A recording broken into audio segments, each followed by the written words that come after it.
E vai lá, Ju. Vamos lá. Eu não sei se a minha câmera aparece aí em Spotlight, eu preciso mexer em alguma coisa? Não. Tá aparecendo aí para vocês a minha câmera grande, né?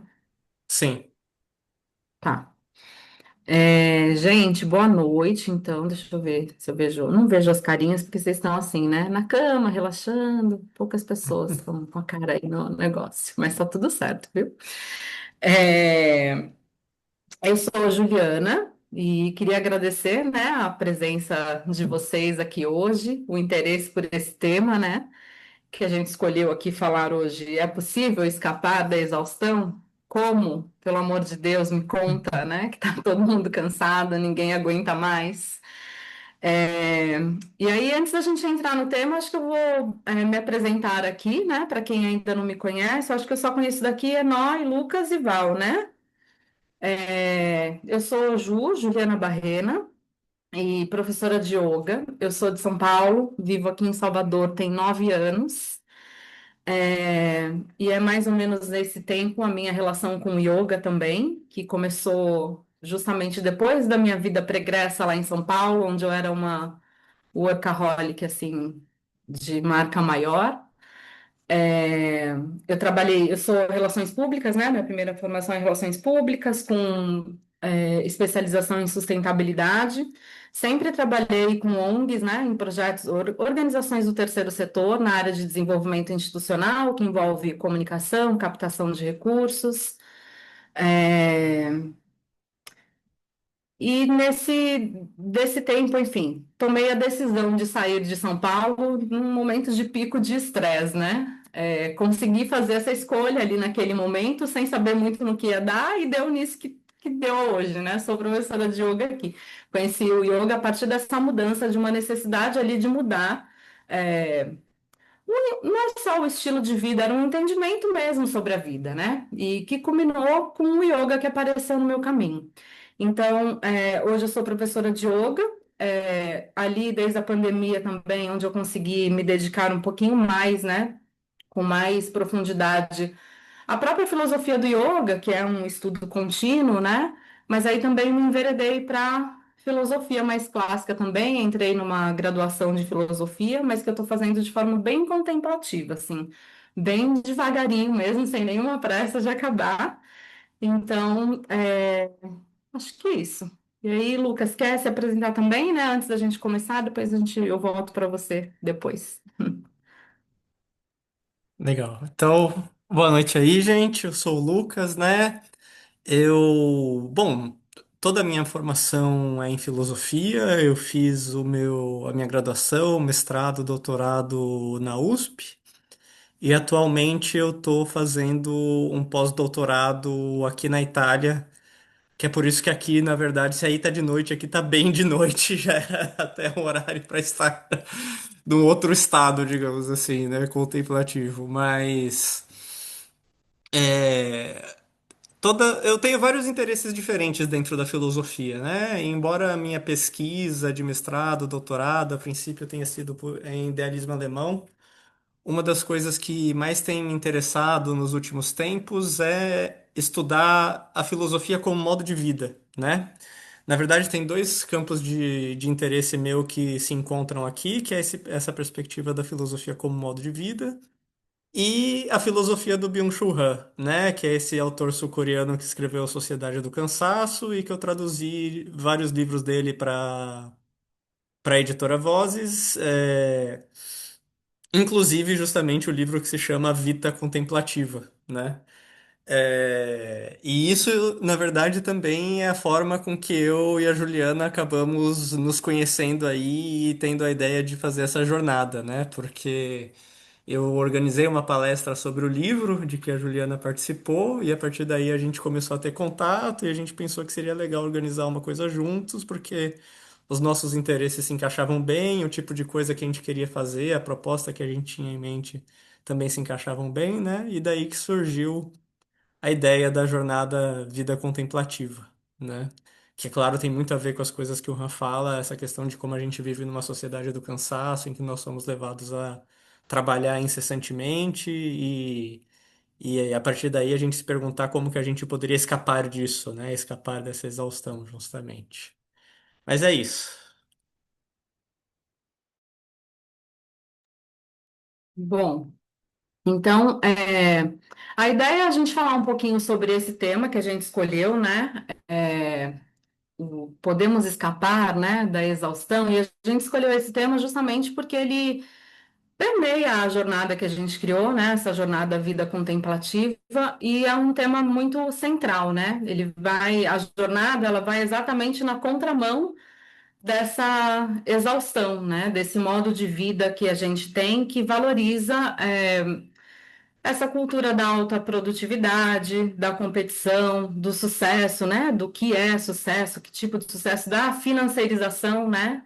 Tudo é finanças hoje em dia, então uma cultura que tem sido imposta para a gente, né? Que está aí, que a gente vive, mas que a gente também alimenta, né? Não só ela cerca a gente, captura a gente, mas ela é sustentada por nós também, né? Porque basta a gente pensar o que é a cultura da produtividade, se não a minha agenda cheia, né? Que não me permite ter um momento de descanso, tirar meu momento para ir à praia. Quando eu mudei para Salvador 9 anos atrás, eu dizia isso, né? Se não for para ir à praia todo dia, não faz sentido morar em Salvador.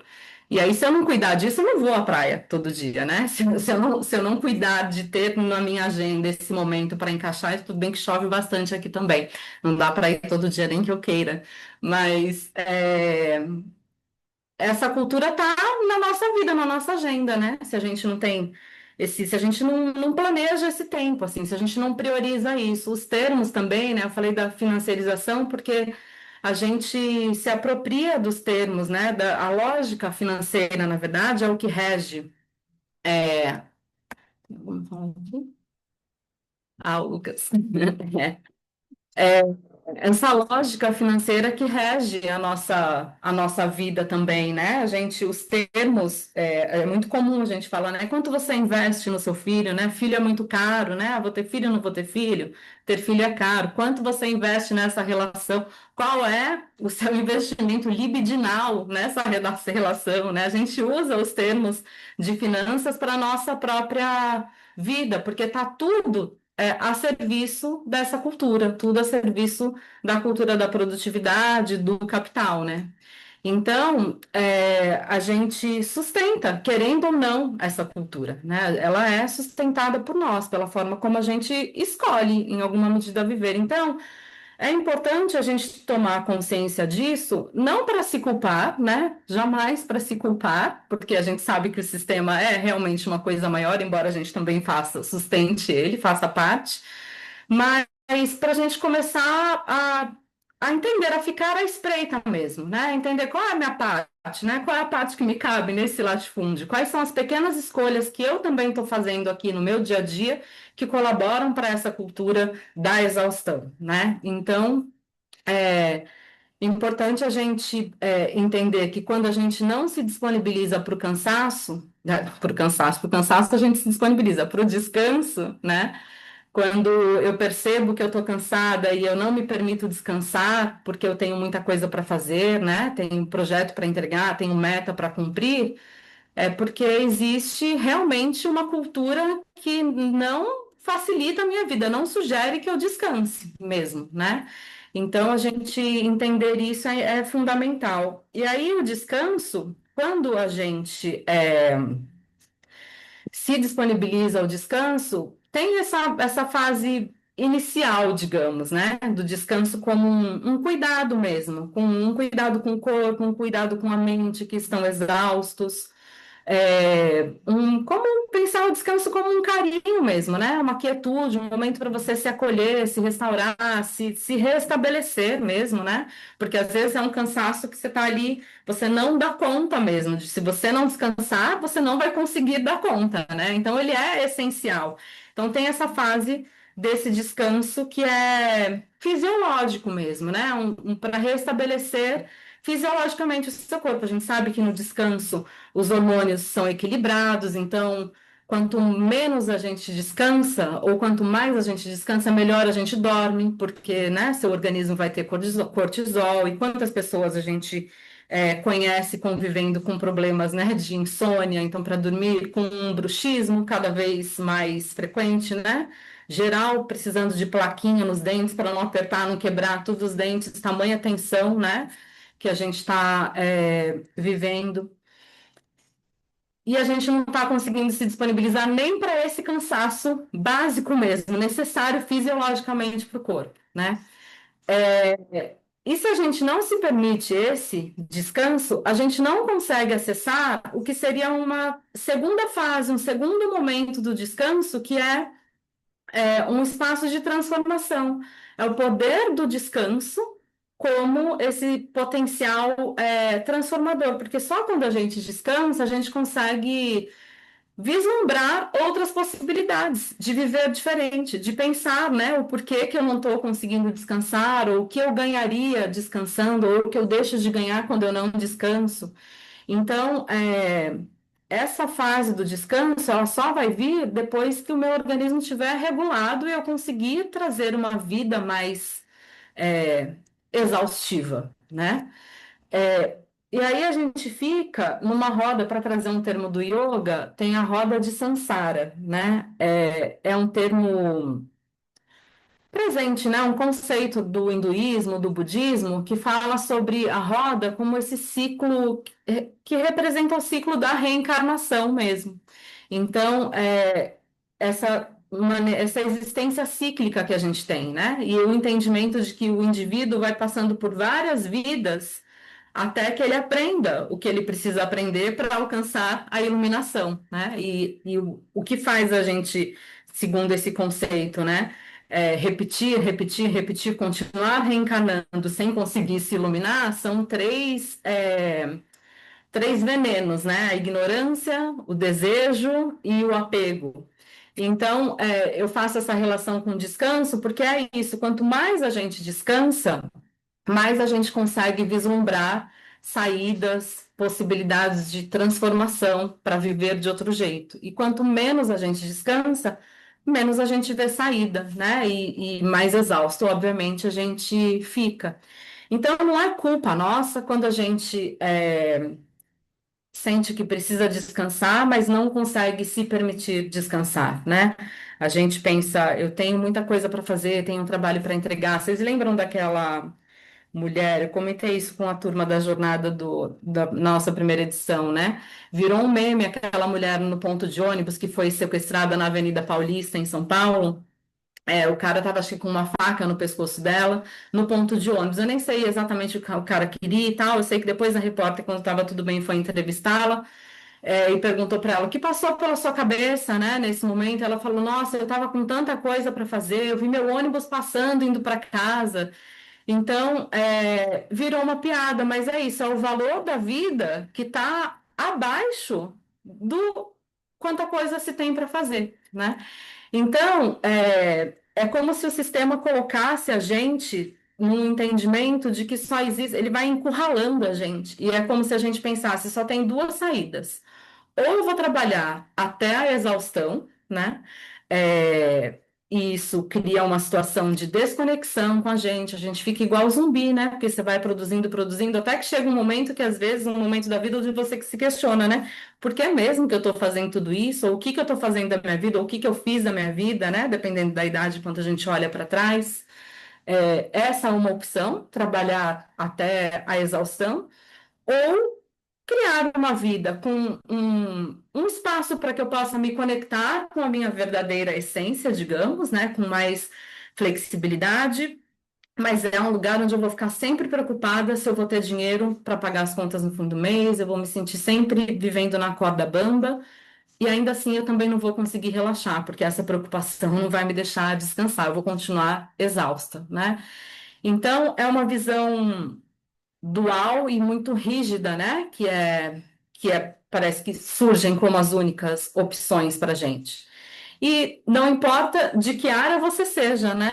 Porque o cansaço, assim, essa exaustão, ela está atingindo todo mundo. Não importa o cargo que você tenha, a condição de vida que você tenha. Obviamente, a gente fala disso na jornada, A gente vive um sistema que oprime muita gente, muitas pessoas, alguns grupos muito mais vulnerabilizados do que outros, né? Depende da sua raça, do gênero, tem aí os grupos que mais são oprimidos, mais vulnerabilizados, mas está todo mundo sofrendo com exaustão, porque mesmo quem a gente pensa que tem condição social, financeira de descansar, também não está conseguindo descansar, não está conseguindo se permitir esse descanso, né? Então, é isso, quanto menos a gente descansa, menos a gente consegue ver saída para essa solução. E a gente vai para esse lugar de cansaço extremo, de privação de sono, de uma luta constante por sobrevivência, né? Que parece que é isso que a gente está fazendo todo dia, e aí a exaustão não vai diminuir mesmo. Então, a ideia da gente descansar, da gente se permitir algum descanso, ela é porque só o descanso tem a capacidade, digamos, de destravar na gente essa possibilidade de ser mais flexível mesmo, de ser mais subversivo até, e subversivo no sentido de conseguir fazer as mudanças que eu preciso aqui na minha vida para não sucumbir a essa exaustão, né? Então, de ter essa coragem também de entender que existem outras possibilidades, né? De sair daquele lugar de tamanha exaustão onde eu não vejo saída e descansar e ficar mais relaxado para conseguir começar a vislumbrar outras possibilidades, porque o descanso te coloca num lugar, quem faz yoga aí, se já fez, sabe, dificilmente quando você volta de um shavasana, que é aquela postura final do yoga, a postura de descanso, você retorna pensando, nossa, eu preciso comprar não sei o quê, preciso, sei lá, produzir não sei o quê, nossa, a meta, ninguém volta de um descanso assim. A gente volta do descanso com uma sensação, com um entendimento de que eu sou o suficiente, eu já tenho o suficiente, o que eu faço já é suficiente. O descanso tem essa capacidade, esse poder de despertar em nós um senso de plenitude, um senso de que, olha, não está faltando nada, né? Então eu não preciso me exaurir tanto assim, tá tudo bem assim, vai dar tudo certo. O descanso vai despertando isso em nós. Então, essa pergunta, quando a gente responde a pergunta, né, de vamos descansar, com uma resposta do tipo, eu não posso porque eu tenho. Como é que eu vou pagar as contas? Eu não posso descansar porque eu tenho muita coisa para fazer, eu não posso descansar porque eu tenho que pagar a conta. Isso demonstra um trauma coletivo que tem origem nessa cultura do trabalho excessivo, né? Então, e isso evidencia a necessidade que a gente tem de repensar o descanso urgentemente, né? Repensar essa relação que a gente tem com o descanso. Não tem mágica, como a gente estava comentando ali no comecinho ali, aqui do encontro, quando a gente estava chegando na sala, né? Se todo mundo descansar, o sistema cai, né? É essa a ideia de usar o descanso como uma arma de resistência mesmo, para a gente resistir a esse sistema, né? Porque uma pessoa descansada não precisa ficar pedindo iFood. Talvez, tudo bem, né? Todo mundo gosta de cozinhar, mas ela vai ver que existem possibilidades ali para ela se alimentar, outras que não o iFood. Uma pessoa descansada, ela não vai ficar rodando o feed infinitamente com um anúncio atrás do outro e se endividando cada vez mais, né? Então, o descanso, a gente subestima o poder do descanso, né? O descanso a gente deixa ele de lado. E é uma forma de resistência. Então, a forma como a gente lida com o descanso na jornada é essa forma, né? A forma do descanso como uma resistência, para ajudar a frear esse avanço dessa cultura da produtividade que está tomando a gente corpo e alma, né? Toda a nossa forma, porque, enfim, a gente fala mais disso na jornada e o Lucas depois vai destrinchar melhor tema por tema, mas a cultura da produtividade, que ela tem início aí nesse modo de trabalho, né? No que o trabalho exige da gente, ela não se restringe ao trabalho, né? Até porque o trabalho não se restringe mais ao trabalho só, né? A gente trabalha, a gente virou o trabalho. Mas então, tudo, a nossa forma de comer, de viver, de dormir, de se relacionar, todas as formas, né? Os aspectos da nossa vida são tomados por essa cultura de, é, de produtividade excessiva. Então, a gente precisa retomar o descanso de forma integral também, porque o descanso, então, tem essa capacidade de abrir um portal para a gente começar a imaginar, repensar, investigar, curar, né? Criar outras possibilidades. Então, quando a gente honra o nosso corpo, e quando eu digo corpo, eu estou falando do corpo, da mente, da alma, tudo junto, né? Com o descanso, a gente se conecta com o que tem de profundo em nós, que no dia a dia a gente atropela, porque a gente não dá conta de ficar pensando nisso, a gente tem muita coisa para fazer, né?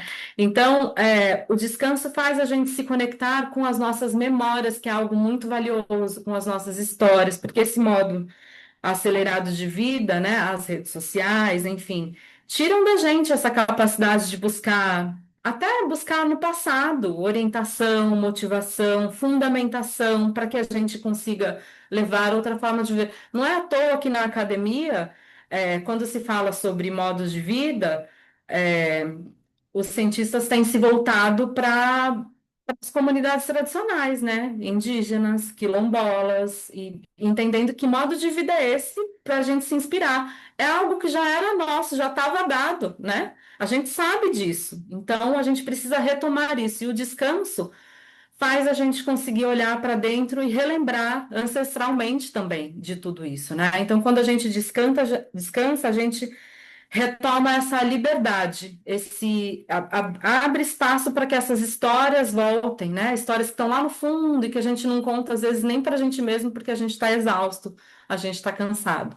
Então, o descanso, esse cuidado, né, que a gente pode ter com a gente, eles permitem um resgate disso que é essencial e que a gente foi perdendo, né? Essa sabedoria, esses conhecimentos que na verdade foram substituídos por medos que foram instalados em nós, né? Medo de não ter dinheiro, medo de não dar conta, demandas, ansiedades, né? Tudo isso não é nosso.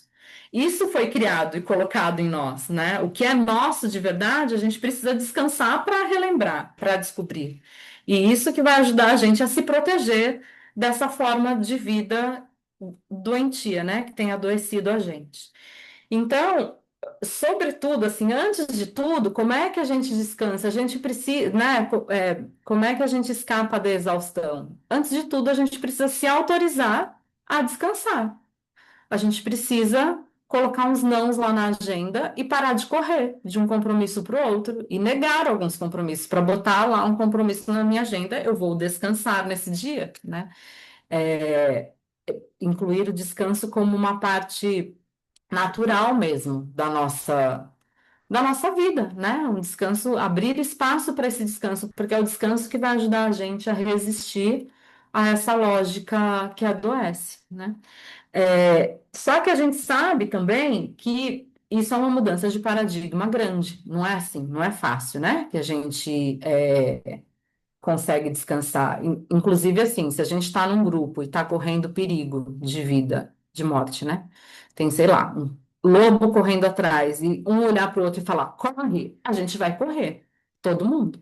Agora, se falar, vai, descansa, relaxa, a gente não consegue, não é assim, né? Para o relaxamento acontecer, para o descanso acontecer, precisa criar um clima, né? A gente precisa se desprogramar dessa lógica para permitir que o descanso aconteça, né? Desfazer esse legado de exaustão que a gente tem não vai ser de uma hora para outra, não vai ser rápido, também não é superficial e por isso precisa de tempo, né? Então precisa criar um clima, precisa ter uma luzinha mais baixa, um cheirinho de lavanda vai te ajudar, né, a relaxar. Tem uma quietude, uma preparação, né? Política, social, cultural, para que esse descanso consiga acontecer. Inclusive porque a nossa mente voa, né? A mente é rápida, a mente já fica falando, não, mas aí vai ser difícil. A mente já fica criando vários entraves ou facilidades que seja, a mente é rápida. O corpo não, o corpo tem um tempo, o corpo é mais lento, o corpo precisa de tempo, precisa de conforto. O corpo carrega marcas, né, que vem com a gente de uma vida toda. Então, ele não é tão ágil, o corpo não é ágil. Ele tem o tempo dele. E a gente precisa lembrar que a gente também é esse corpo, porque a gente só lembra do corpo quando o corpo adoece, aí a gente é obrigado a parar para cuidar, né? Tem o professor Hermógenes, um professor de yoga brasileiro, falecido, ele falava, quando o seu carro acende a luzinha, sei lá, o carro aqueceu, na hora você encosta, leva no mecânico, vai arrumar, vai ver o que fazer. Quando o seu corpo dá sinais de um cansaço, você vai até o limite com ele. Enquanto o corpo estiver dando algum sinal de vida ali, a gente está espremendo esse corpo para ele dar conta, né? Então, a gente precisa lembrar que esse corpo é importante, e que ele também é a gente, não só a nossa mente brilhante importa, né? O corpo também. E o descanso começa pelo corpo. Um corpo confortável, cuidado, descansado, vai convidando a mente a relaxar também, né? E aí, estou dizendo isso porque o Lucas, eu vou passar a bola para ele apresentar a jornada, os temas, como é que a gente trabalha um pouco mais a fundo dentro tudo isso dentro da jornada. E além, né, de textos, referências, tem explanação, né, do conteúdo, e a gente também compartilha com vocês textos e referências para vocês irem atrás, filmes e tudo mais, alguns exercícios também, né, tanto de escrita, propostas de reflexões, meditação e também algumas atividades corporais que a gente faz, né, de descanso mesmo, coisas gentis, coisas para ensinar esse corpo a se colocar numa postura de descanso, porque até isso a gente não sabe muito como fazer, porque a gente está acostumado nessa pilha, né? Então, tem uma proposta na jornada desse olhar integral mesmo, a mente, isso porque a gente sabe que essa jornada chama mais atenção da galera que é mais cabeça, né? A galera que está atenta nisso, que curte tal, que quer estudar, que gosta das referências, e isso é importante. Estamos aqui todos porque gostamos disso. Mas se a gente não envolve o corpo nesse processo, fica capenga, né? Porque o corpo é parte importante. Então, a jornada prevê esse olhar integral, né? Para a gente olhar para corpo, mente, alma, um trabalho com meditação, regular, assim, contínuo, para a gente experimentar isso na prática, né? Falei bastante, Lucas, vou passar a bola para você. Que é isso, podia falar muito mais se quisesse. Obrigado, Ju. Foi ótimo para a gente introduzir aí a nossa conversa de hoje, né? Sobre a jornada, sobre o que ela se propõe. Eu fiz uma coisa que, aliás, vamos trocar os pins agora, só para pensar aí na gravação também. Eu fiz uma coisa que eu não estou nada habituado a fazer, que é montar um PowerPoint para o que eu vou falar aqui para vocês hoje. Geralmente eu sou aquela pessoa que pergunta: a sua apresentação tem PowerPoint? Eu falo: não, vou falar mesmo. Mas para apresentar a jornada, eu achei que seria legal fazer um PowerPoint explicando algumas coisas da proposta, né? Eu só preciso colocar aqui. Já vou compartilhar com vocês. Volta aqui, compartilha. Isso, tá aqui. Vocês estão conseguindo ver, gente? Sim? Legal. Então, justamente pensando também nesse tema da nossa aula de hoje, né, de como a gente poderia escapar da exaustão, eu conversei com a Ju, inclusive, sobre esse termo, né? Acho que uma maneira interessante de pensar na jornada vida contemplativa é como uma mentoria antiprodutividade, né? E aí eu também fiz essa brincadeira aqui, né? Que, bom, essa mentoria não vai te deixar mais produtivo, né? Então, se você justamente busca a mentoria com aquelas ideias de, vou otimizar o seu dia a dia, encontrar maneiras de inserir mais atividades, aprender processos para agilizar o seu fluxo de trabalho. Eu confesso, gente, que eu queria saber melhor o jargão dessas mentorias para poder colocar aqui. Eu tentei colocar da melhor maneira possível.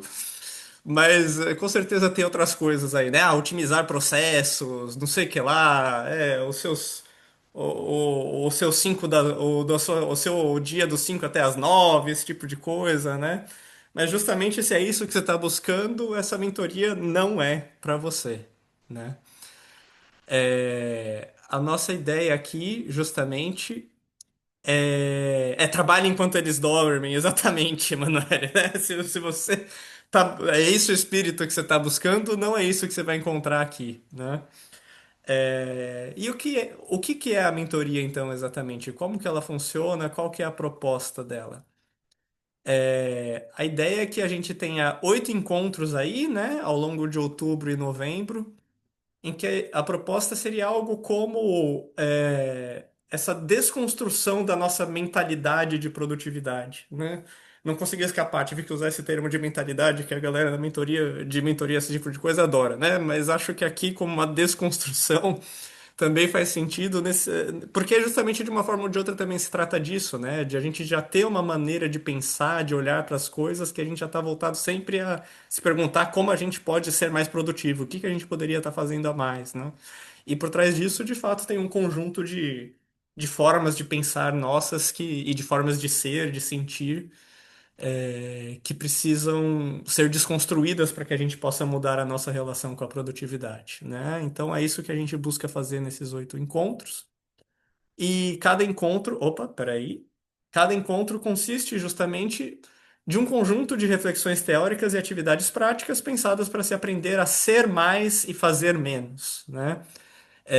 Então, eu pensei nessa formulação já muito pensando no próprio Han, essa ideia de que a gente vive numa espécie de, numa certa cultura que é uma cultura do fazer, que a gente acha que o que confere valor a nós mesmos e às nossas vidas é fazer, é estar sempre ativo. Mas quando a gente pensa talvez no que realmente nos permite ser felizes e nos sentirmos realizados, se trata mais de ser e menos de fazer, né? Mais de estar aqui inteiramente, ser inteiramente presente no que a gente vive, no que a gente experimenta, do que estar buscando alcançar alguma coisa lá para frente, né? E eu diria que de uma forma ou de outra, o conjunto da mentoria é voltado a isso, né? A nos permitir ser mais e nos preocupar menos com estar fazendo. Só que, claro, como a Juliana disse, não se trata aí de apenas trazer reflexões teóricas sobre isso, embora a gente saiba que a gente gosta, né?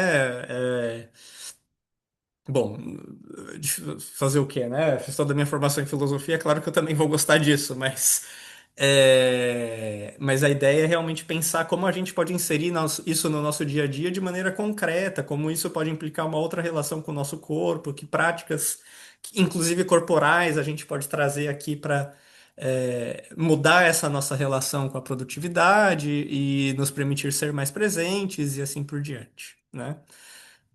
E é por isso mesmo que, além das reflexões e das atividades que são feitas durante os encontros, que a gente vai ter aí algumas práticas de meditação, por exemplo, e outros tipos de atividade que a gente vai realizar durante os próprios encontros, a gente também vai apresentar conteúdos e atividades para serem feitos fora deles, né? E que você possa ir inserindo aí no seu dia a dia como uma forma de já ir tentando construir essa outra maneira de pensar a produtividade, de pensar o que você faz com sua própria vida mesmo, de uma forma ou de outra, né?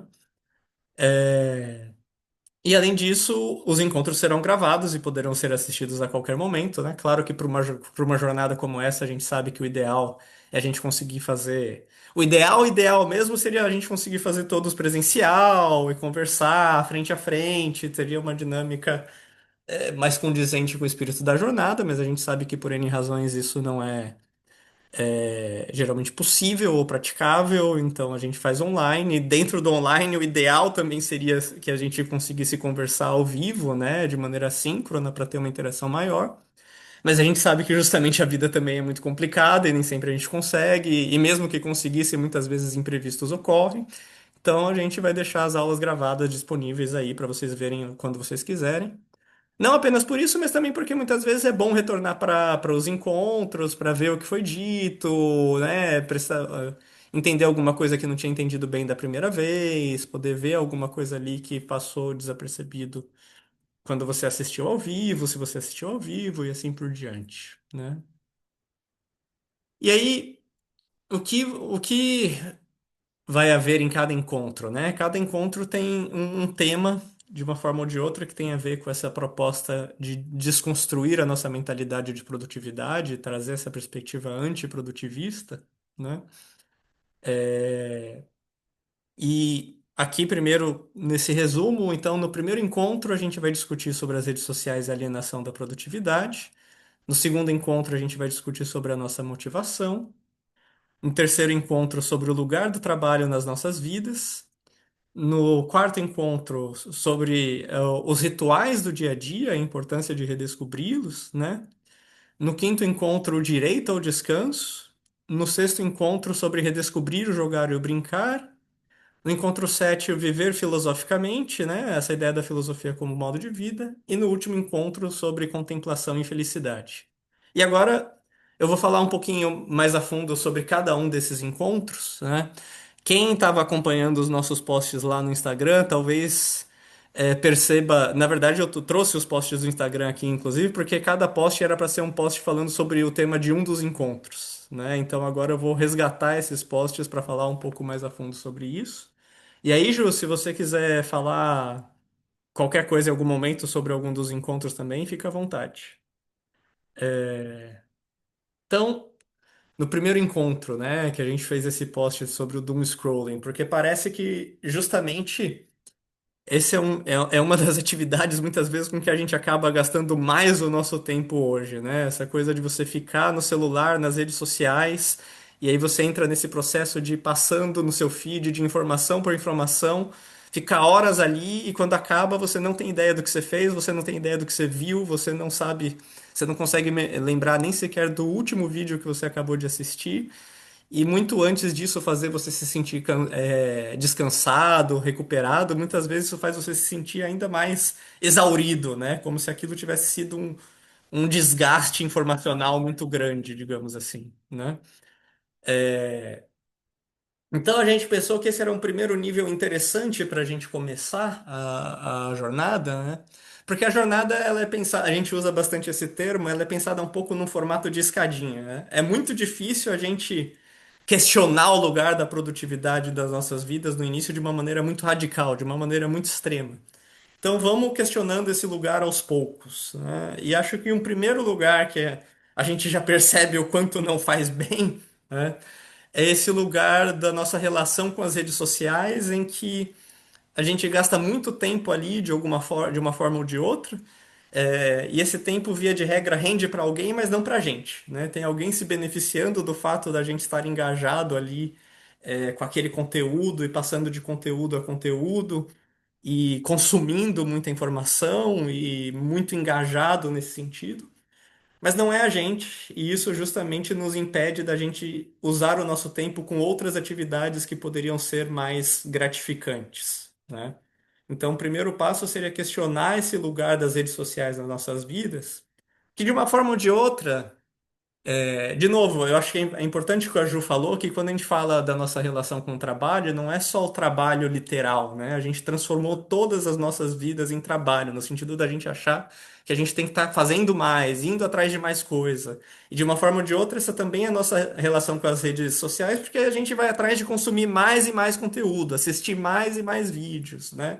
Buscar mais e mais informação. E aí a gente fica nesse ciclo de tentar fazer o nosso tempo render, e no fim das contas, isso na verdade faz com que esse tempo, a gente perca um tempo que a gente poderia usar com outras atividades que fariam mais sentido para a gente, né? Não sei se você quer acrescentar alguma coisa sobre esse encontro, Ju. Não, vai lá. Beleza. Aí, no segundo encontro, no Instagram a gente fez essa imagenzinha aí dos ratinhos no parque de diversões, né? Porque é uma referência um conjunto de experimentos que foram feitos ali mais ou menos na década de 60, em que você se colocava ratos numa gaiola com um mecanismo que permitia eles se drogarem, né? Administrarem em si próprios substâncias,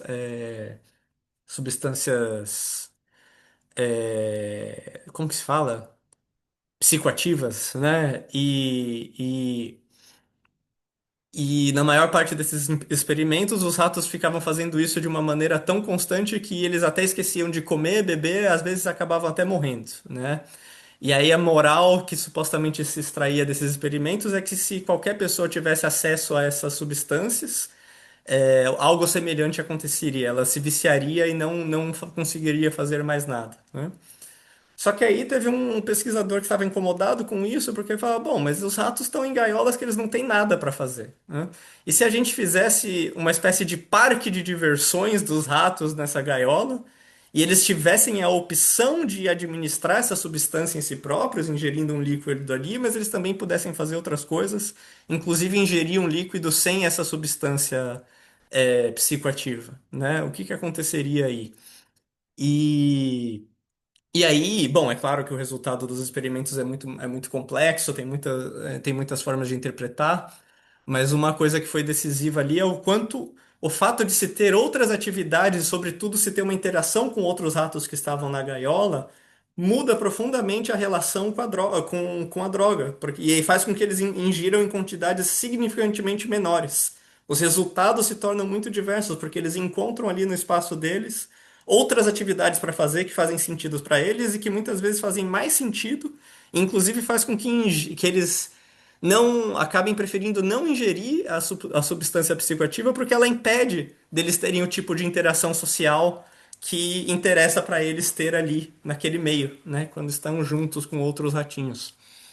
Então, eu considero esse experimento um ponto de partida muito interessante para pensar, afinal, é, o que está por trás da nossa motivação, né? Será que todas as motivações que nós temos para fazer algo são do mesmo tipo? Ou vale a pena a gente refletir sobre a motivação, por exemplo, com que a gente trabalha, ou com que a gente passa um tempo com os nossos familiares, ou se dedica a um hobby que a gente gosta, para que a gente possa decidir também que tipo de atividade vale a pena a gente se dedicar, ou de uma forma ou de outra, pelo menos priorizar, né?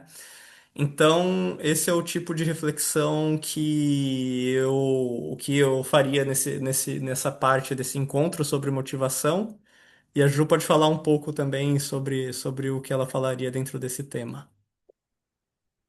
Sim, bom, eu falei que a gente introduz uma prática de meditação, né, nos nossos encontros, porque a meditação ela pode ser vista em vários aspectos, um deles é essa introspecção, é esse olhar para dentro, né? Então, como a gente está com esse olhar viciado nessa motivação que vem de fora, né, o que fica me impulsionando a fazer coisas que às vezes eu não sei nem por que eu estou fazendo, a gente traz a meditação como uma prática, esse exercício se habituar a olhar para dentro, né, para reconhecer essas verdadeiras motivações.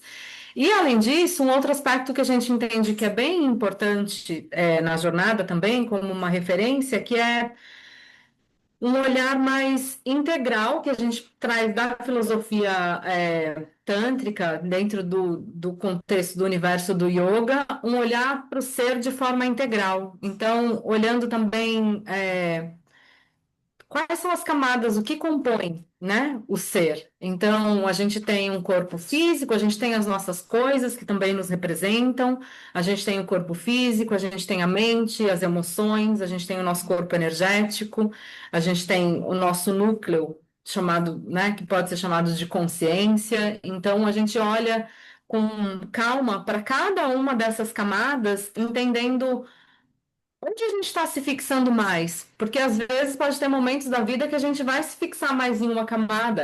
É comum, por exemplo, que pessoas numa determinada faixa etária estejam ali tentando construir a sua vida, o seu patrimônio que seja. Não sei exatamente como. Tem, isso dá pano para várias discussões também, né? O patrimônio, o que é que tem que ser construído e tudo mais. Se tem que ser alguma coisa a ser construída, mas é esse olhar para, nesse momento da minha vida, onde eu estou fixando a minha atenção, a minha identidade? Será que eu estou me identificando muito só com as coisas? E aí é isso que está me fazendo, né, me motivando a entrar nesse modo de exaustão de trabalho para conquistar determinada coisa e as outras camadas. Porque por mais que eu me dedique a isso aqui não vai me suprir enquanto ser integral de todas as minhas necessidades, né? Então a gente olha com calma para cada uma das camadas que compõem esse ser para que a gente possa se distribuir e distribuir essa nossa motivação também em todas elas, né? Um pouco nessa linha. Ótimo, muito bom. E aí, no encontro 3, afinal, talvez um dos temas mais centrais da jornada, inclusive, né? Claro que uma das imagens que mais vem à mente é aquele famoso mito do Sísifo, que é o que está retratado aí na imagem, né? Essa ideia desse rei que foi punido pelos deuses com essa tarefa de levar a pedra até o topo da montanha, apenas para ela rolar para baixo de novo e ele ter que começar o trabalho de novo, né? E por isso o trabalho dele nunca acaba. E de uma forma ou de outra, muitas vezes hoje a gente tem essa sensação de que não importa o quanto a gente trabalhe, a gente sempre tem ainda alguma coisa para fazer e nunca fez o bastante, né? E aí, a proposta desse encontro é a gente refletir sobre como a gente chegou a esse lugar em que nós estamos hoje, a relação que nós temos hoje com o trabalho, que dá essa sensação de constante insuficiência e de que nada que a gente faça é o bastante, né? E pensar aí, de uma forma ou de outra, tentar pensar e propor maneiras com que a gente possa reorganizar o lugar do trabalho nas nossas vidas, né? Que claro que dialoga também com o que foi trazido nos lugares anteriores, pensar a motivação pela qual a gente faz o que a gente faz, mas também pensar as maneiras com que a gente construiu a nossa relação com o trabalho hoje como sujeitos e como isso tem a ver com todo um desenvolvimento histórico das relações de trabalho que é inclusive o que a Juliana explora nesse encontro também, né, Ju? Se você quiser falar um pouco sobre isso também. Sim, a gente faz uma retomada histórica mesmo, né, para entender, porque às vezes o modo de trabalho que a gente conhece é esse, né, o que foi nos apresentado, o que insistiram para a gente disputar, né, no mercado de trabalho uma vaga, é isso aqui, a relação com o trabalho que a gente tem é essa, que é diferente, por exemplo, vai depender aí das faixas etárias, mas da relação que os pais tiveram com o trabalho, né, foi outra, mas a gente Uhum. faz uma retomada anterior mesmo. Lá dos primórdios, desde, né, como surgiu o capitalismo, a relação Uhum. que se tinha com o trabalho, a relação com o trabalho que hoje é puramente é, financeira mesmo, né? Então, o trabalho, ele é parte da constituição da nossa identidade, eu me sinto útil para a sociedade, né? A psicanálise vai dizer que... tá tudo certo. A psicanálise vai dizer que a minha existência no mundo, né, a importância que eu tenho, que eu mesma dou a mim mesma no mundo, ela é formada pela relação que eu tenho com o outro, pela importância que eu tenho para o outro. Então, o trabalho, enquanto possibilidade da gente realizar coisas, da gente conseguir também servir o outro, né? Isso foi sendo tirado, né? À medida em que o trabalho foi passando por transformações e cada um foi ficando com uma parte picadinha ali. Então, a gente faz esse olhar para o trabalho para entender mesmo como é que a gente chegou aqui e porque é isso, não adianta a gente querer vislumbrar outras possibilidades se a gente não entender como foi, como é, né, para entender como pode ser. Então, foi sempre assim? Não, não foi sempre assim, né? Para a gente pensar outras possibilidades, a gente faz esse mergulho de entender que relação a gente já teve com o trabalho, tem hoje e pode ter com o trabalho. Então, acho que esse é um encontro bem importante, na verdade, para a gente pensar essa relação dessa intensidade toda que o trabalho tomou na nossa vida e que hoje a gente trabalha, que nos tira, inclusive, do que o yoga mais preza, que é a presença, né? A gente trabalha hoje em prol do salário que a gente vai receber no fim do mês, né? É por isso, não me paga não, para ver se eu venho, não é isso, né? Tipo, a gente só tá lá porque poucas pessoas têm a sorte de conseguir um trabalho onde elas estão ali também sentindo prazer e ainda assim as coisas vão dando uma misturada. Então, entender que relação é essa que a gente tem com o trabalho que não me coloca para viver, experimentar, curtir, sentir prazer de estar no momento presente, mas só me coloca para pensar lá no futuro, né? Me tira a presença. É importante a gente fazer essa reflexão. Sim, Hum. legal. E justamente aqui também vai aparecer, acho que pela primeira vez na jornada de uma maneira muito clara, né? Esse autor que é bastante importante para nós, que é o Byung-Chul Han, né? E o que ele fala no Sociedade do Cansaço, toda essa ideia de que como a relação a que a gente chegou com o trabalho hoje, né? Essa relação do que ele chama de um excesso de positividade, em que a gente acha que tudo que confere sentido às nossas vidas é a nossa autoafirmação como indivíduos, e a principal maneira de nos autoafirmarmos, de mostrarmos do quanto nós somos capazes, é trabalhando para conquistar, para atingir metas, para ir além e assim por diante, né? Na nossa produtividade que a gente mostra a nossa capacidade de concretizar a nossa vontade como indivíduos. E como tudo é só isso que interessa pra gente, a gente sempre está tentando fazer isso e fazer isso cada vez mais para mostrar cada vez mais o quanto a gente é capaz de se superar. E nesse processo, já que ele nunca chega ao fim, a gente acaba sendo levado à exaustão, justamente, né? Então, entender esses mecanismos, e essa maneira com que a gente construiu essa forma de sermos sujeitos e de nos sujeitarmos ao trabalho, digamos assim, né, também é um processo importante para a gente poder desconstruir essa nossa relação com a produtividade. No encontro 4, a ideia é a gente discutir justamente qual que é a importância dos rituais no nosso dia a dia, né? Porque a gente pode dizer que esse nosso tempo acelerado da produtividade a todo custo também é um tempo em que a gente perde esses momentos que eles têm o seu funcionamento próprio e a sua temporalidade própria e que permitem que a gente consiga alguma estabilidade no nosso dia, sinta que a gente possa ter alguma continuidade ali que nos traga estabilidade, que nos traga um senso de duração, né? De poder se demorar nas coisas. E isso justamente aqui também entra muito do Han, o outro livro dele, O Desaparecimento dos Rituais, né? Em que ele fala que justamente nesse processo de a gente buscar ser produtivo a todo custo e fazer com que o tempo seja sempre o tempo do trabalho, a gente não é mais capaz de instituir esses rituais no nosso dia a dia que dão estrutura ao tempo e que nos permitem justamente nos demorar nas coisas e sermos presentes naquilo que a gente faz, né?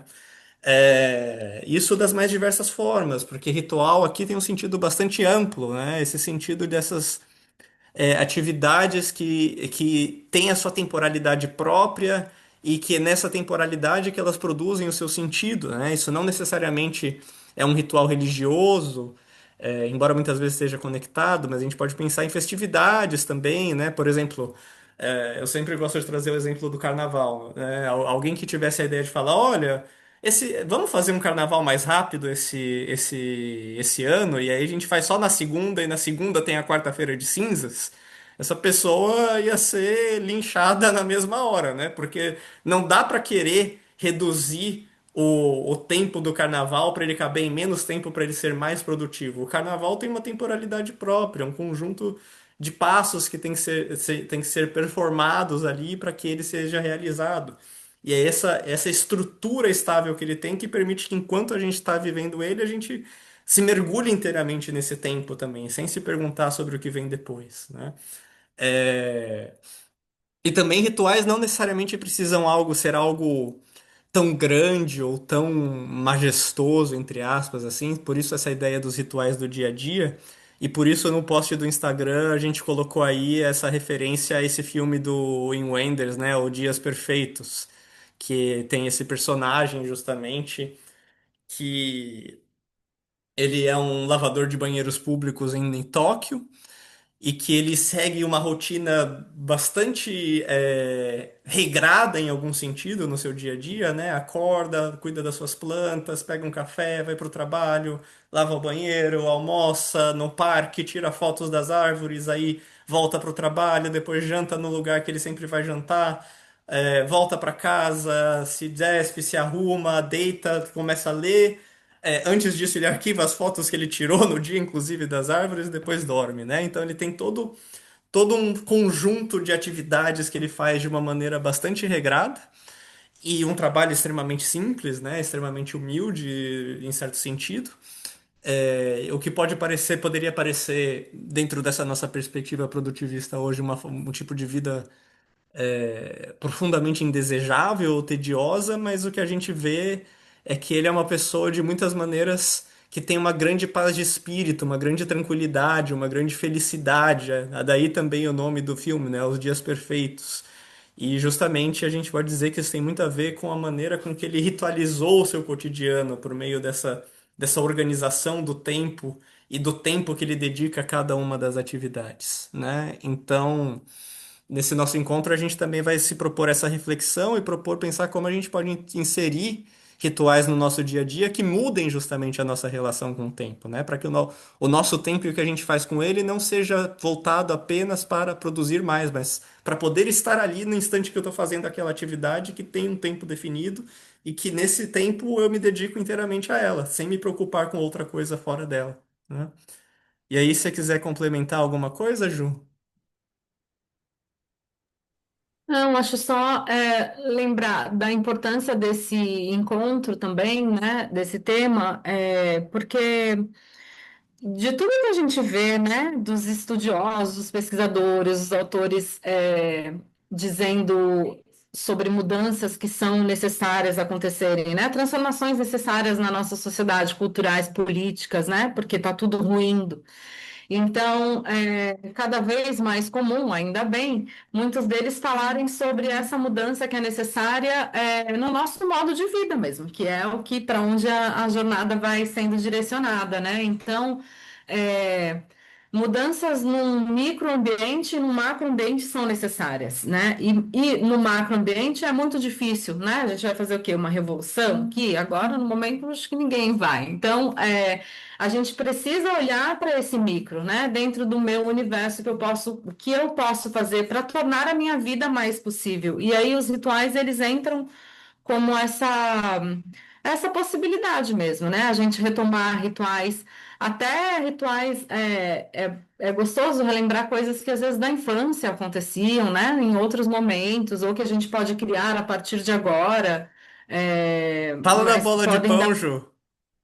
Fala da bola do pão, achei esse exemplo tão legal. Ah,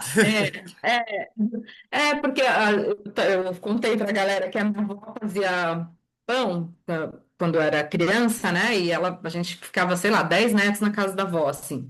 E aí, quando ela fazia pão, ela colocava o pão para crescer, né? E eu lembro que ela enrolava numa manta, assim, o pão ficava guardadinho numa bacia, porque era muito pão para a massa crescer antes de botar no forno. E o que ela usava como termômetro para saber o momento certo de botar essa sabedoria ancestral, de pegar uma bolinha da massa e colocar num copo com água. A bolinha afundava. E quando a bolinha subia, ia para a superfície, é porque estava na hora de assar o pão. E aí, nós, crianças, a gente ficava ali olhando aquele copo, tipo, esperando aquela subir. Então tinha o tempo mesmo dessa espera, da gente ficar ali olhando e ver a bolinha subindo e correr para avisar, vó, tá pronto, pode pôr no forno, porque também todo mundo queria comer pão. E é uma coisa que a gente não tem mais, essa coisa do tempo mesmo, dessa espera, né? Se comparar com as crianças de hoje, imagina que nem comercial, né? Elas vêm entre um desenho e outro, então retomar coisas que faziam sentido, que davam um certo contentamento, que faziam o tempo girar de outra forma e que tornavam tudo mais bem, né? É um encontro bem interessante, com exercícios também para a gente fazer essa reflexão. Legal.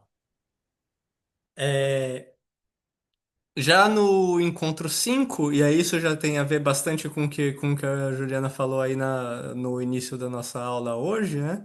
Que o foco é justamente discutir o descanso e a importância de considerar o descanso justamente não apenas uma forma de se recuperar para o trabalho, né? Como se a gente só pudesse se permitir descansar o bastante para poder ter o mínimo de energia para poder voltar a trabalhar, né?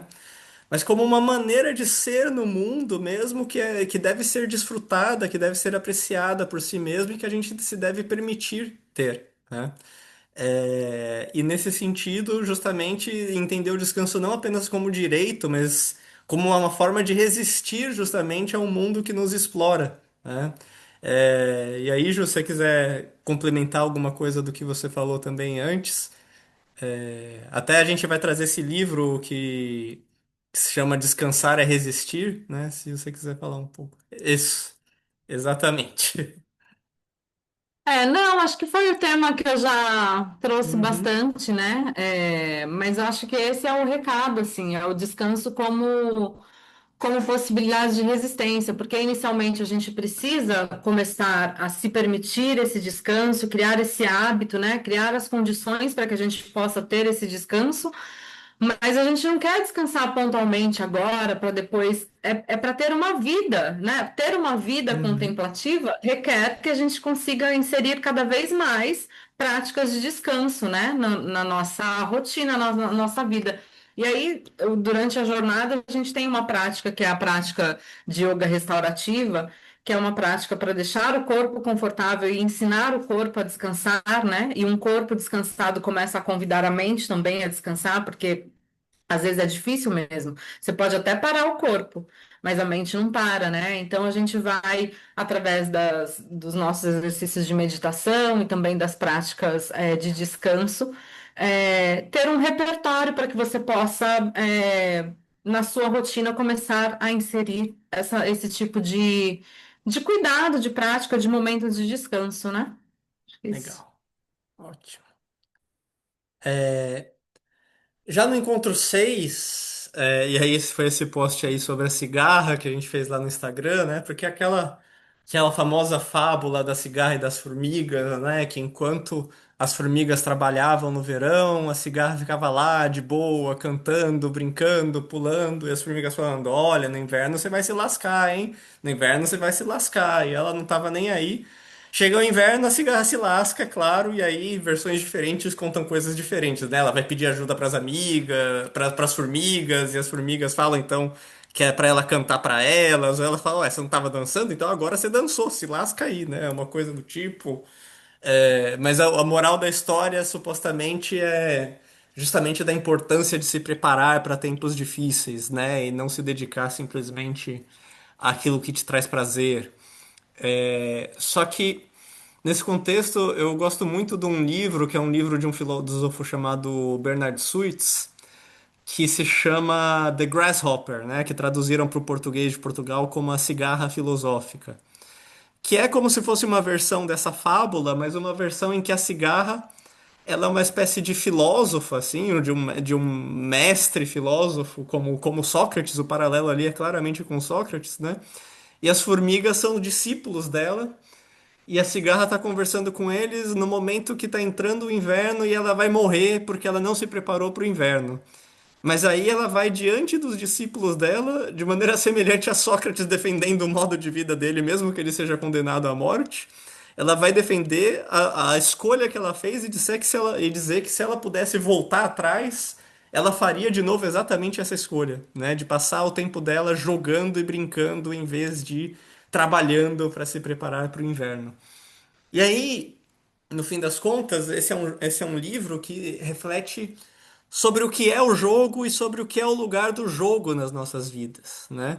E de uma forma ou de outra ele tenta mostrar como muito daquilo que constitui a nossa liberdade enquanto seres humanos está vinculado a atividade do jogo, entendida como esse tipo de atividade que não tem nenhuma finalidade fora de si mesma, que a gente escolhe fazer simplesmente voluntariamente, pelo tipo, a gente escolhe se submeter a certas regras e buscar alcançar um objetivo que é o objetivo do jogo e que é arbitrário, simplesmente pelo que isso nos permite viver ali, no instante em que a gente se compromete com essas regras, né? E isso seria algo que expressaria algo de fundamental sobre a liberdade humana e sobre o que realmente nos permite nos realizar como seres humanos, né? Então, se trata aí de a gente pensar, recuperar esse lugar do jogar e do brincar nas nossas vidas, né? Porque se tem uma coisa que muitas vezes a gente não se permite hoje, em função de todas as nossas demandas de produtividade e de estar fazendo alguma coisa, se ocupar com alguma coisa que seja importante, que seja séria, é justamente a gente não estar ali só de bobeira, né? A gente fazer alguma brincadeira, jogar um jogo que não tenha nenhum outro propósito maior, que seja só para curtir ali, né? E aí a proposta é justamente a gente tentar pensar como a gente pode recuperar esse espaço para o lúdico nas nossas vidas, né? Pensar o quanto essa própria dimensão do lúdico é importante para a gente entender aquilo que confere sentido mesmo às nossas vidas, né? As atividades que realmente a gente vê sentido de fazer e que fazem com que a gente se sinta realizado nas nossas vidas, né? Não sei se você quer acrescentar alguma coisa aí, Ju. Não? Tá bom. Então, e aí no encontro 7 justamente, né? A gente fala primeiro da cigarra inspirada no Sócrates e depois a gente chega no próprio Sócrates aí, né? Porque, de uma forma ou de outra, a perspectiva que a gente está propondo aqui, ela tem muito a ver com uma certa leitura, uma certa interpretação que foi feita da filosofia antiga, a partir, sobretudo, de um autor que se chama Pierre Hadot, né? Que é um filósofo e historiador da filosofia aí do século XX, que ele fala pra gente, olha, hoje a gente pensa na filosofia como sendo, antes de tudo, uma espécie de ocupação abstrata, né, teórica, da gente refletir sobre certas questões teóricas e formular para elas soluções ou reflexões nesse plano puramente conceitual, sem que isso necessariamente tenha algum impacto direto na maneira com que nós levamos as nossas vidas, né? Mas, segundo o Hadot, para os filósofos antigos, a filosofia era, antes de tudo, um modo de vida. O filósofo era quem vivia de uma certa maneira, dessa maneira que busca sabedoria. E a sabedoria aqui não é para ser pensada como um acúmulo de conhecimentos teóricos, mas é justamente o saber viver. Saber viver da maneira que traz felicidade, tranquilidade, paz de espírito, né? E que traz uma forma de felicidade autêntica mesmo, né? Mas o que implica uma profunda transformação de si mesmo. E aí, justamente, de muitas maneiras, essa é uma perspectiva que se torna importante para nós, para a gente, inclusive, refletir sobre quais são os nossos ideais de felicidade hoje, né? E o quanto esse ideal de felicidade, o que a gente pensa ser necessário para alcançá-lo, muitas vezes nos afasta de um caminho desse autoconhecimento, dessa autorreflexão e dessa autotransformação que nos permita justamente sermos mais em vez de fazer mais, e nesse sermos mais presentes, sermos mais conscientes, encontrarmos de fato alguma espécie de felicidade, alguma espécie de realização, né? E aí a ideia é justamente a gente pensar de que modo, se é possível, como é possível, mesmo hoje, a gente viver algo alinhado a essa perspectiva da filosofia como modo de vida, né? Não sei se você quer acrescentar alguma coisa aí, Ju. Não só tem relação também com algo que eu acho que eu comentei, não lembro aí qual o outro encontro, dessa ideia de forma prática na nossa vida, porque a jornada Uhum, tem esse convite, né, da gente olhar para incômodos nossos também, né? Então, o quanto a gente está disposto, às vezes, a fazer um esforço para colocar em prática algo que no discurso a gente tem reproduzido, que é importante, que a gente defende, né? Que a gente entende que é algo importante, mas na prática, como isso se dá, né? Então, tem uhum, muito a ver com essa coisa da filosofia, antes do discurso, ser um modo de vida, né? Porque às vezes a gente se trai, né? As palavras nos traem, né? A gente fala do que é importante e tal, mas quando é para executar, e aí tem um exemplo bem é, bobo, assim, pequeno, que é essa ideia mesmo das atividades nas escolas dos filhos. Eu mesma reclamo de quando minha sobrinha tem um monte de atividade, toda hora tem um negócio na escola para ir, é a apresentação de não sei o quê, é a feira de não sei o quê, a mostra de não sei o quê. E a escola com esse papel de reunir, de coletivizar, né, de colocar as famílias envolvidas ali. E tem a ver com o modo de vida, que é necessário nesse momento em que a gente está se individualizando tanto, né?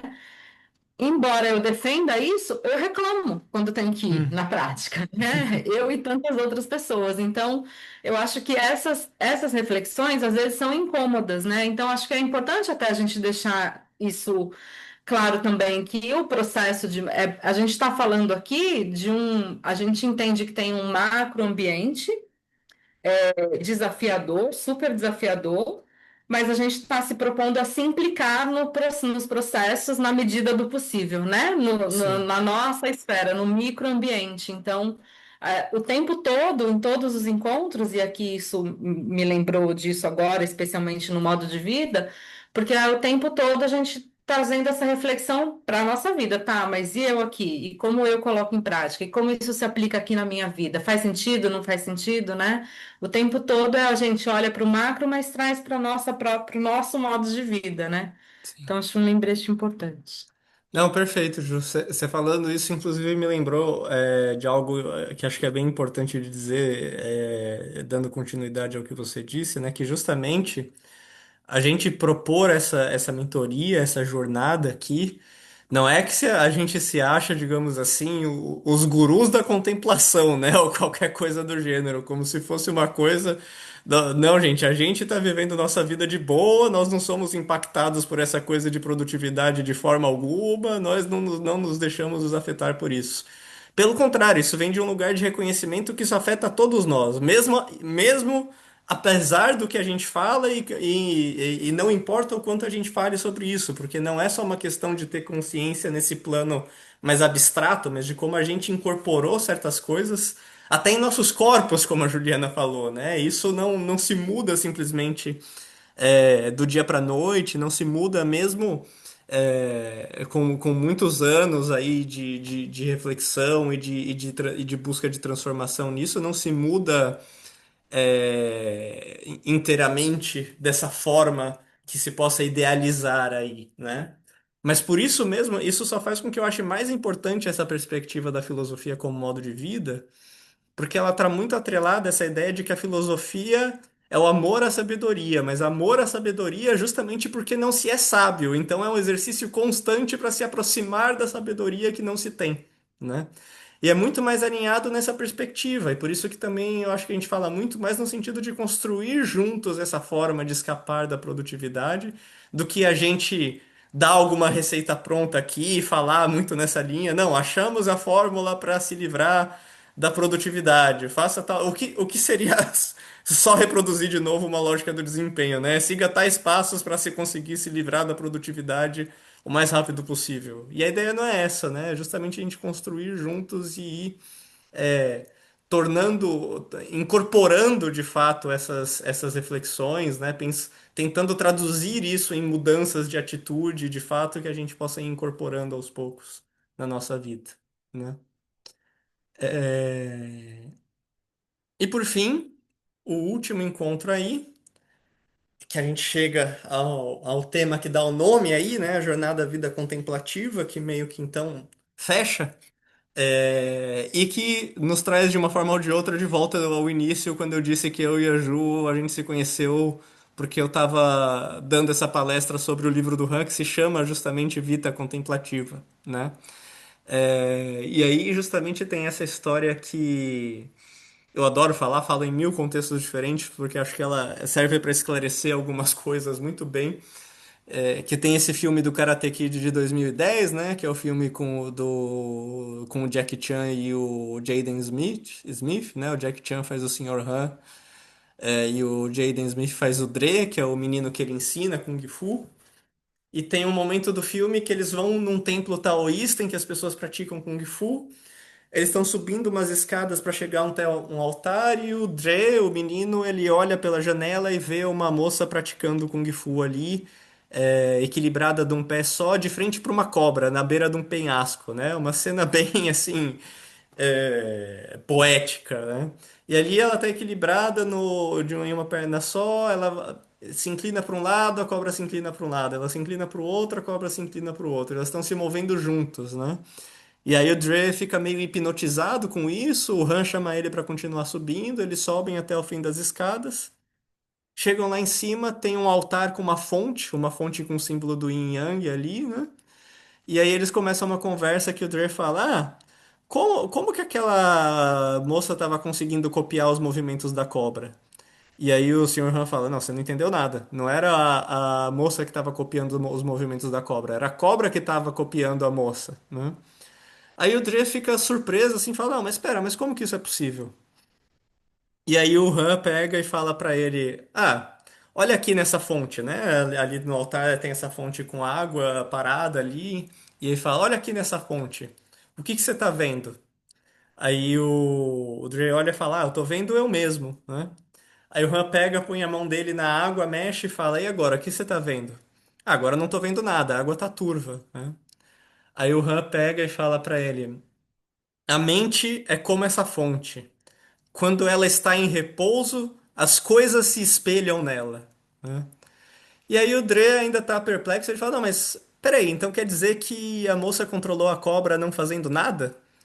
E aí o Han responde dessa maneira genial, que eu acho que sintetiza muito bem algumas ideias, tanto da jornada quanto de certas vertentes filosóficas, taoísta, inclusive, né? Mas ele fala, não fazer, estar completamente em repouso e não fazer nada são duas coisas muito distintas, né? Ou seja, o repouso não é simplesmente uma ausência, não é uma falta, ele é uma forma de ser no mundo que exige uma capacidade própria. E aí, só hoje, quando eu estava fazendo esses posts, esses slides, eu me dei conta que, curiosamente, o nome do personagem do filme é Han, e quem a gente vê falando sobre a inatividade nesse sentido é o Byung-Chul Han, né? Então, nós temos dois Hans falando coisas muito próximas aí. Porque o Vita Contemplativa do Han se propõe justamente essa ideia, né? O nome completo do livro é Vita Contemplativa sobre a Inatividade. Mas ele está querendo dizer aqui justamente que a inatividade não é simplesmente uma falta, não é simplesmente um não fazer nada, mas é essa forma de ser no mundo que não é voltada para a produtividade. E que ela não apenas exige uma capacidade própria para isso, mas de alguma forma ela é mais essencial a nós como seres humanos do que o próprio trabalho, do que a própria produtividade. É das coisas que mais faz a gente humanos, né? O ser humano se realiza enquanto ser humano no fato dele poder simplesmente ser, simplesmente contemplar, estar aqui presente para as coisas e presente para aquilo que experimenta. E é ali isso que ele desfruta a sua verdadeira felicidade, né? Então, não apenas a gente tem que fazer nas nossas vidas caber outras coisas para além da produtividade, dentro dessa perspectiva, ser produtivo não deve ser nem a prioridade, como se a gente tivesse então que fazer outras coisas caber, porque não dá para ficar sem, ou porque elas são necessárias para que a gente possa ser produtivo, mas no fim das contas, o mais importante para a gente se sentir bem, a gente ser feliz, a gente ser livre, é ser produtivo. Não, o mais importante está justamente naquelas coisas que não são caracterizadas por serem produtivas, que são fundamentalmente improdutivas, porque é só nessas coisas que a gente verdadeiramente é, e é inteiramente aqui, e por isso desfruta dessa sensação de plenitude, né? Então, essa é o percurso, o ponto final desse percurso de desconstrução dessa nossa mentalidade de produtividade, né? É tentar quase inverter a nossa maneira de olhar para essas coisas, falar e perceber que na produtividade não é o que deve ter prioridade, e o que, por outro lado, não quer dizer, ah, então em nenhum momento nós devemos ser produtivos, em nenhum momento a gente deve trabalhar. Não, não se trata disso, né? Mas se trata de inverter essa ordem de prioridades e entender que, de uma forma ou de outra, as coisas que têm mais valor para a gente são aquelas coisas que são improdutivas. E justamente elas têm valor e elas têm tanto valor precisamente porque o valor delas está nelas mesmas e não em alguma coisa que resulta delas, né? Elas são valorosas precisamente porque elas não precisam ser produtivas para ter valor, né? E esse é o tipo de coisa que a gente deve priorizar nas nossas vidas, e se a gente tem que ter, em alguma medida, ser produtivo, porque isso é inevitável, todos nós temos que sobreviver de alguma forma ou de outra, de toda forma, a gente precisa entender que o lugar disso é subordinado a nos permitirmos simplesmente, tanto quanto possível, desfrutarmos dessa condição de sermos, de estarmos vivos, né? Então, esse seria o ponto final dessa trajetória que a gente está propondo aí, né? E aí, não sei se você quer acrescentar alguma coisa também, Ju? Não? Então tá bom. Então, esse é o nosso percurso da jornada de 8 encontros, né?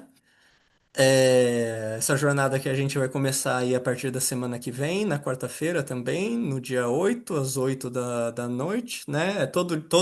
É toda semana, quarta-feira, às 8 da noite. E para além desses conteúdos da jornada, desses 8 encontros de que a gente falou, né?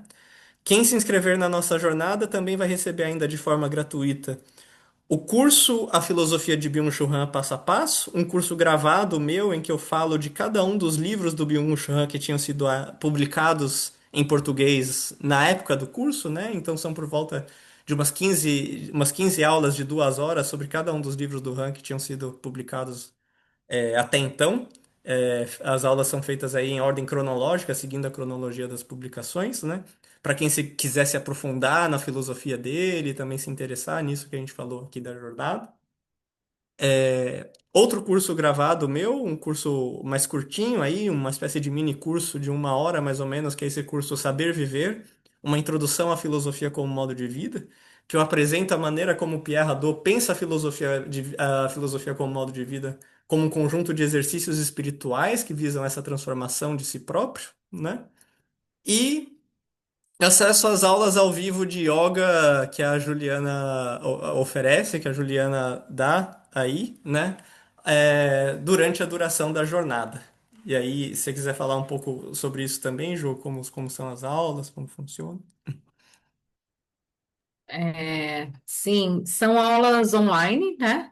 Tem aula todos os dias, bem cedinho, de terça, quinta e sexta, 6:30 da manhã, e segundas e quartas às 19. Eu sei que tem uma galera aí que eu acho que eu vi uns números diferentes, não estão no Brasil, não sei como são os fusos e tal, né?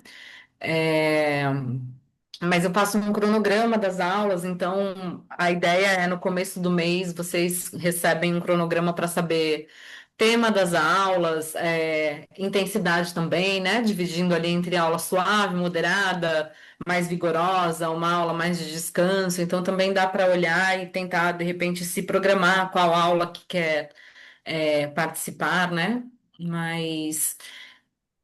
Porque a ideia é essa, né? Que a gente tenha um trabalho corporal também, né? Que não necessariamente precisa ser o yoga, porque às vezes também algumas pessoas já têm suas atividades. Tem gente que já faz aula comigo que está aqui, né? A Val, por exemplo. Então, como uma possibilidade para manter contato, especialmente durante a jornada, com essa ideia de movimentar o corpo de um jeito diferente, né? Porque mudar a nossa forma de ver algo é algo bem difícil, né? Então, e a prática de yoga é muito propícia para isso, né? A gente se coloca em formas diferentes, e aí não só o yoga, qualquer outra atividade corporal que você pode fazer, né? Pode te dar também essa mesma possibilidade, mas de colocar o corpo em formas diferentes, porque isso ajuda a gente a ver as coisas de forma diferente também, né? Então, a ideia é essa. Ótimo, muito bom. Eu vi agora também que a Emanuele fez esse comentário no chat, né? Escutamos desde criança estudar, trabalhar para ser alguém, como se nascêssemos incompletos. Exatamente, né? E aí é interessante porque o paradoxo, eu diria, segundo o que o Han aborda aí no Vita Contemplativa, né? É que a gente se dedicar tanto a trabalhar, a estudar, ao desempenho faz, na verdade, com que a gente seja menos, com que a gente. É aí que a gente se sente incompleto, né? Um dos capítulos do livro do Han, da Vita Contemplativa, se chama Absoluta Falta de Ser. E o que traz a falta de ser é achar que a gente tem que estar sempre fazendo alguma coisa. Então, muito antes de trabalhar, fazer com que a gente seja alguém, em certo sentido, faz com que a gente seja menos alguém, porque a gente simplesmente é menos por estar fazendo alguma coisa a hora toda, né?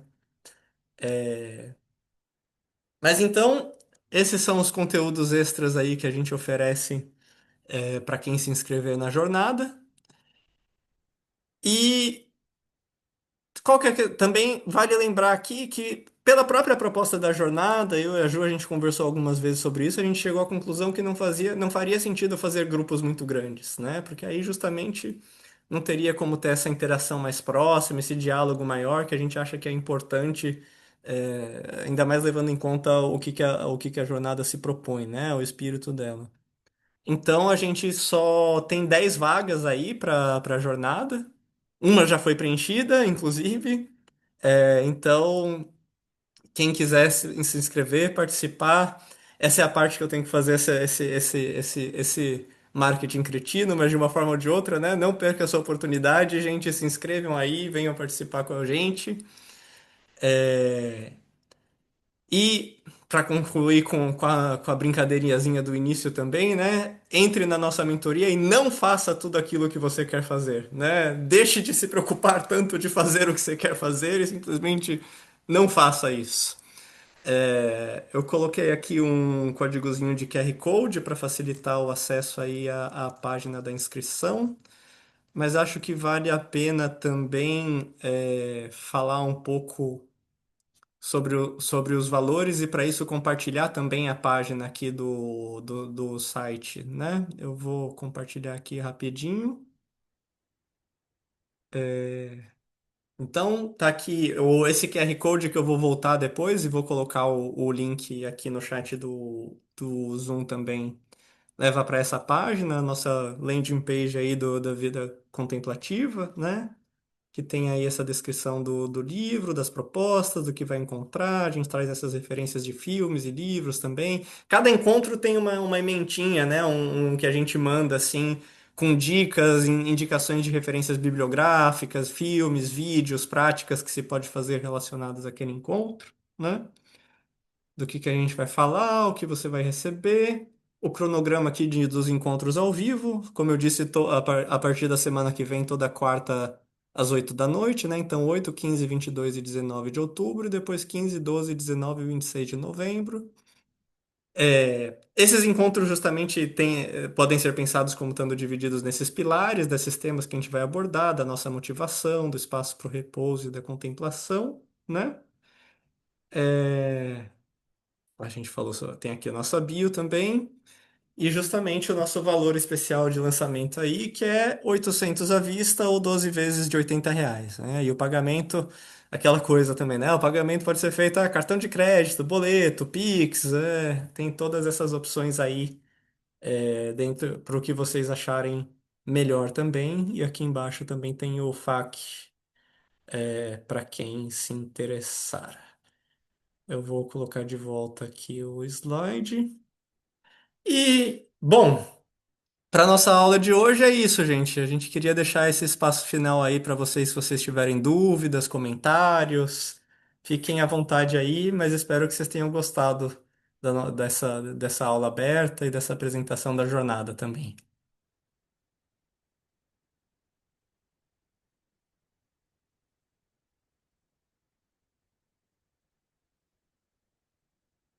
Alguma questão? Ah, a Emanuele escreveu ali no chat. Que bom, Manu. Que bom que você gostou, Manu. Legal. Eu acho que a gente A pode Valnísia, deixar. a Valnísia acho que talvez. Não, eu queria dizer também que eu gostei. Da outra vez eu fiquei com vontade de fazer, mas eu não estava com tempo ainda. Assim, que eu quero fazer, participar direitinho. Eu concordo com você, Lucas, que é importante ter, para mim, né? Eu acho que vai ser Uhum. bom se eu puder participar presencial online Aham. com vocês. E para mim acho que vai ser bom. Eu quero ouvir mais do que falar, com certeza. Legal. Muito bom, Valnísia. Foi um prazer ter você com a gente. Isso que a Val falou, na verdade, a gente fala muito mesmo, viu, Val? Porque as aulas, o formato, né, das aulas, a gente, na verdade, tem essa proposta de fazer toda a explanação, né? E deixar um tempo no final comentários. E também às vezes acontece de no final não necessariamente as pessoas terem comentário, mas você vai para casa e passa a semana refletindo sobre aquilo, e aí no começo da aula seguinte, às vezes tem algum insight, alguma coisa que chamou a atenção, que quer compartilhar com o grupo. É mais nesse sentido, né? A gente está sempre aberto a ouvir, a receber esses feedbacks, essas trocas. Mas acaba que, até pelo tempo, porque assim, hoje, por exemplo, já são quase 10 da noite, né? A nossa intenção é fazer encontros assim de 1 hora e meia, né, Lucas? Aham. acaba que o tempo é curto mesmo para muito, né? Então a gente faz sempre um grupo ali de WhatsApp. Às vezes acontecem trocas no grupo, depois do encontro, às vezes no começo do encontro, no final do encontro. Isso é bem livre, assim, né? Mas uma coisa é fato, a gente fala, fala, fala, igual a gente fez bastante hoje mesmo. Porque vocês falaram, vocês colocaram lá no banner, ela que é de 8 às 10. Isso. Tá de É, 8 às 10. isso, não. A nossa É, intenção é meio que assim, no máximo, tipo, 1 hora e meia a gente falando para deixar meia hora para troca. sim. Ah, É, entendi. Tá isso é bom. super adaptável, sabe? É, Pode ter encontro uhum. que dure menos de 10 horas, pode ser que tenha encontro. A gente pode também conversar com cada grupo, né? Para fazer os Sim. combinados também. Tem uma certa flexibilidade nisso. A gente entende que passar de 2 horas pode não ser o ideal, né? Porque é tarde e tal, e as pessoas cansadas e tudo E mais, mas online, você sabe disso. Online é é, diferente de presencial. isso. É. Tá bom, gente, eu tô saindo. Beijo, gostei. Legal, Beijo, Vanessa. tá? Muito obrigado. Tchau, Tchau, tchau. tchau. Beijo. Bom, não sei se a Cristina ou Vinícius querem comentar alguma coisa. Se quiserem, também fiquem à vontade. Se não. Acho que a gente pode deixar. Você encerrou a gravação? Não, Não, né? ainda Ainda não, não. ainda não. Tá. É, Acho que só deixar avisado, né? Que a gente vai gravar e a gente pode compartilhar no grupo. isso. Eventualmente, se alguém também que estava por aqui achar que tem alguém que possa se interessar, não tem problema em encaminhar, né? Sim, por favor. Se Se puder divulgar, a gente lembrou de agradece alguém muito. que possa se interessar pelo tema e quiser compartilhar, fiquem à vontade. E, e qualquer outra dúvida, né, que eventualmente surgir, pode falar com a gente também. Sim, isso mesmo. Então é isso, pessoal. A gente agradece aí pelo tempo de vocês. Esperamos que vocês tenham gostado aí dessa nossa aula e apresentação da jornada. E agora, de maneira muito apropriada, a gente deseja a vocês um bom descanso, né? Que aqui eu também já tô 2h40 da manhã, então efetivamente tá na hora disso, né? Obrigadão, gente. Um abraço. Obrigada, gente. Boa noite. Tchau, tchau. Boa Obrigada. noite. Alguém escreveu alguma coisa ali. A Cristina. Obrigada, Cris. Obrigado, Tchau, Cris. tchau. Tchau, tchau.